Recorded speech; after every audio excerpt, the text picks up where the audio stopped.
Yo, what is going on YouTube? McFlurpies here, coming at you with another Madden 15 video, and today I'm giving you my opinion on which present I believe Deacon Jones is in.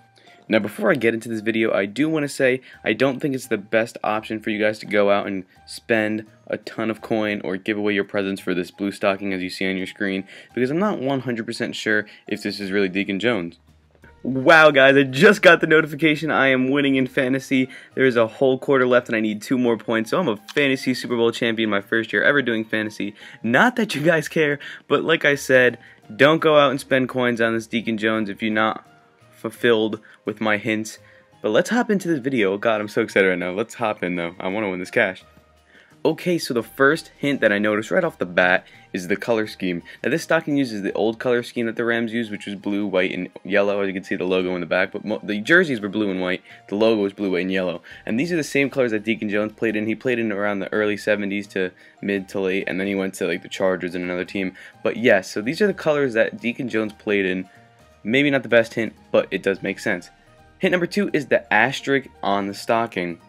Now if you don't know what an asterisk is, it's basically a star, or some people use it as a multiplication symbol, but basically it's the big star on the stocking, and I think it makes sense that this could be a hint, because since sacks were not considered statistics, or they really weren't tracked back in the 70s, all of Deacon Jones' stats that show his sacks, god this is like a tongue twister, they all have asterisks next to it because it's not technically confirmed that he got those, but you know what I'm saying. I think you get the gist. And wow, I just won in fantasy. Wow, this is great. Sorry guys, I'm going off track. But let's hop into the next hints.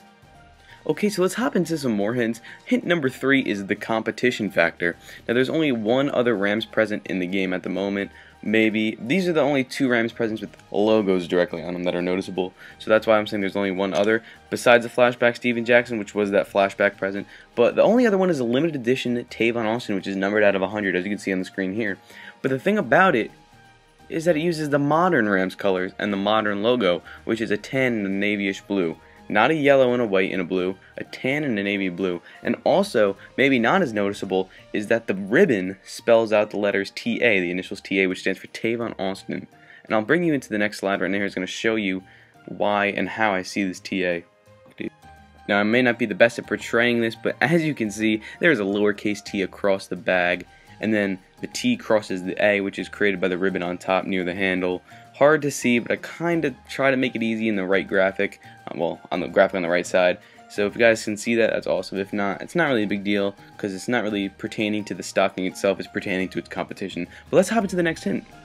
Okay, now on to the last hint. Unfortunately, I forgot to change the hint number after 3. Don't know what was going through my head. But first of all, Deacon Jones was apparently known for ringing people's bells. Now I did do some research and I found out this is not actually 100% true. There's nothing about him quoting, like unquote, ringing people's bells. But ringing people's bells usually does translate into hitting them very hard. That's what Deacon Jones did, so I guess that kind of makes sense. Not 100% sure, but this is definitely my favorite one. It's kind of far-fetched, but it does make sense. There's a picture of Deacon Jones, apparently, allegedly, kind of, if you squint and are half blind, on this bell. I'm going to let you see for yourself. The more I look at it, the more I see it, but I don't know, let's hop in. Alright guys, take a close gander, take out your binoculars, squint really hard, do whatever you need to do to fulfill your destiny. I don't know, look, I don't know, can't tell. I kind of think, I feel embarrassed to say I kind of do see it. It's a little far-fetched.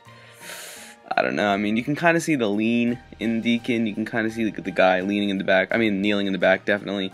But I don't know, I don't think EA would think of that and think people would actually see that as a hint. One thing I do find kind of fishy / suspicious is the fact that this entire bell has no reflection on it except for the part where we see a kind of face. I mean, there's no reflection except for this tinted reflection on the front and the white at the top right. But let's hop into something else. Okay, so some concerns about this stocking not being Deacon is the fact that it could be a game changer pack, considering the fact that a legend pack was just released recently. But my debunk, dispute, whatever towards this is that, like I said, the color scheme. There is Marshall Faulk with a yellow and blue jersey on in that pack, whatever. This is white and blue, so that's definitely different. I kind of feel like that's debunked already.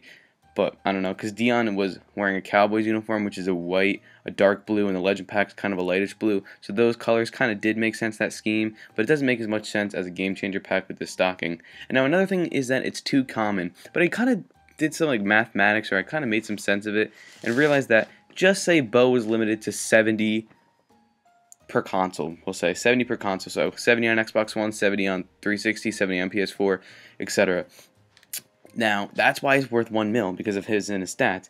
Now, obviously, Deacon's nowhere near as good as Bo. Well, obviously you can't compare them, but I'm saying Deacon's not as sought after as Bo, and his stats probably won't be as amazing, and he's not as like wanted as he's an end. I mean, you know what I'm saying? He's not. No one's gonna be like, oh, dude, I need this end, but they're gonna be like, oh, I need this quarterback, oh, I need this wide receiver, oh, I need this running back, or I need this linebacker. It's not as important of a position. So just say there's 300 Deacons. That makes sense too, because his price will be lower. It'll probably be around 400, 500K. Obviously, it's not gonna be $1 million. We're not saying that just because it's Deacon, it's a new legend, it's gonna be worth as much as Bo. So maybe the common aspect of this present makes sense. I think it makes sense. Don't really know if what I just said even made sense to you guys, but whatever. Let me know what you guys think in the comments below. Before I go, I want to say thank you to Batman on Twitter. I'll leave his link in the description. Thank you guys so much for watching. McFlurpy's out. Batman did hook me up with this present for $10. I'm rambling on. I'm really excited. I think I just won Fantasy Super Bowl. I have a headache. I don't know. I can't talk today. But thank you guys again for watching. Leave a like, subscribe. Let me know if you like these types of videos. Maybe I'll try to debunk some more presents later. But peace.